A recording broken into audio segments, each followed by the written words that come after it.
The first question was I wanted to know just really the depths that you go to portray these very complex women, but these villains, these formidable villains who I am literally afraid of. Oh, I don't know if it's about depth. I think it's almost about sort of losing the depth, isn't it? It's sort of almost a license. She's so without compunction, without shame, without, as you say, a moral compass. In a way, it's living utterly in the here and now, and shamelessly going after everything you want, with sort of none of the normal um, doubts that hold most people back from that. I think that's what's so interesting about these characters, and the way they also manipulate traditional ideas of femininity. Marla plays on being trustworthy and nurturing and responsible and authentic, and she's none of those things. It's all just an act. It's Yeah. With an actress, it's fun. It's fun to play, but it in a way, these kind of characters. This character didn't sort of leave the indelible imprint of some of the real life people I've played.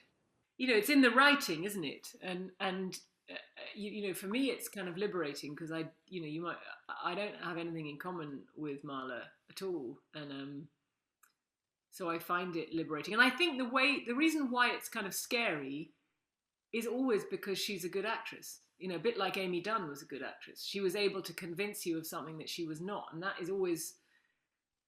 I mean, that was always sort of haunted me as a child. That's the stuff of fairy tales. It's when somebody, even the witch, in Hansel and Gretel, she seems like a lady who bakes cookies and has a house full of goodies, and she's not what she seems. It's always when you're playing one thing or something else. I think it's always unsettling. Um, and I think we're always unsettled by traits that we don't always consider feminine. Mhm. Ruthlessness, ambitious, no sort of moral compunction, all those things. I think it's not how we're shocked, even if we don't adhere to that kind of notion of femininity ourselves. It's what we've always seen on screen, Mhm. isn't it? That if men are nice on screen, that's a bonus. But if women women have to be nice. If not, they're a bitch.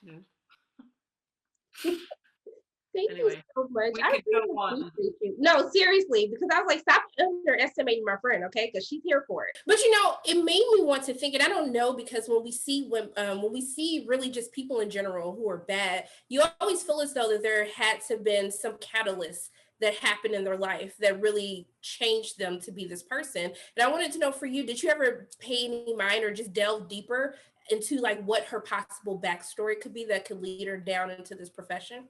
Yeah, I think that's a really shrewd point. I mean, I think one of the messages that the film is trying to say is that there are no good people. We are all capable of doing bad if given the circumstance and the life choices and the circumstance. Really, we who knows what any of us would be capable of given a whole different set of circumstances from the ones we have. And yes, I delved deep into Marla's backstory, but and I made up a story for her, but in a way, it wouldn't be wise to share it because Marla never asks for empathy from an audience. She doesn't ask you to care about her. Right.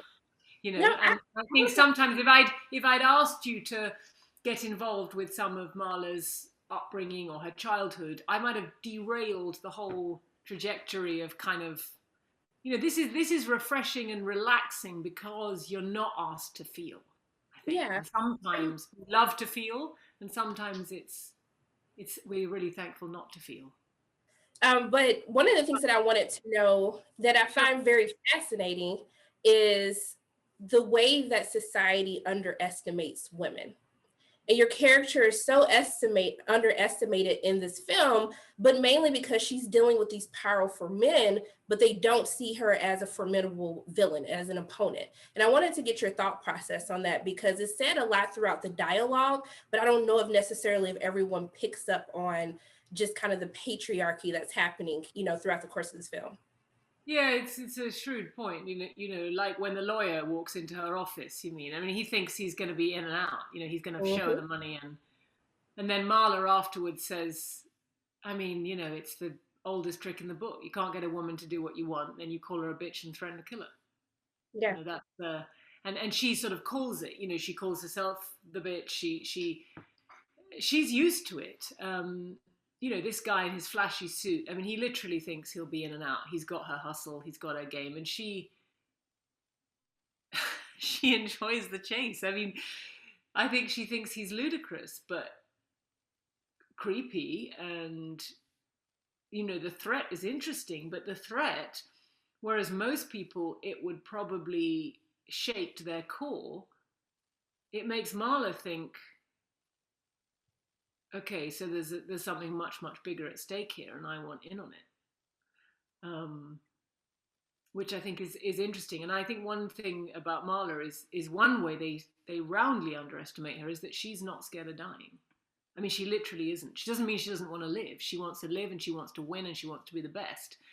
But if you're not scared of dying, you're prepared to take far greater risks and get into, go head to head with some much more dangerous characters. And I think that's a very, I wouldn't have her fearlessness, I have to say. And I think that's why it's fun for me to play those characters. But yes, all those, she's like a sort of beetle that doesn't squash when they put their big boot on her.